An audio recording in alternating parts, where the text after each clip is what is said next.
అందరికీ నమస్కారం అండి. వెల్కమ్ టు అమ్మ ప్రపంచంలో. ఈరోజు నేను చూపిస్తున్నది ఉత్తరేణి పండ్ల పొడి అండి. డైరెక్ట్గా మొక్క దొరికిన వాళ్ళు యూస్ చేసుకోవచ్చు.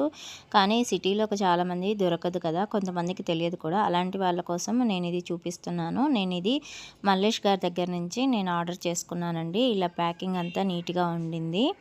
ఇది ట్రై చేశానండి, నాకైతే బాగా అనిపించింది. ఇది వచ్చేసి చిగుళ్ళ వాపు, చిగుళ్ళ వెంట నెత్తురు, చీము అలాంటి వాటికి చాలా బాగా పనిచేస్తుంది. ఇంకొకటి నోటి నుంచి దుర్వాసన అసలు రాదండి. ఇది చాలా బాగా పనిచేస్తుంది అనమాట. ఇది వచ్చేసి ఒక పౌడర్ అనమాట. ఈ పౌడర్ని మనకి ఇలా బాటిల్లో పంపిస్తారనమాట. నాకైతే రీజనబుల్ ప్రైస్ అనే అనిపించింది. ఇలా మనం అడ్రస్ కనుక చెప్తే వాళ్ళు ఇలా మనకి సెండ్ చేస్తారనమాట. వాళ్ళ దగ్గర చాలా ప్రొడక్ట్స్ ఉన్నాయి. నేను ఒక్కొక్కటి మీకు చూపిస్తూ ఉంటాను. ఇది వచ్చేసి చూడండి ఎంత మెత్తగా ఉందో. మీకు నచ్చితే కనుక మీరు కూడా ట్రై చేయొచ్చు.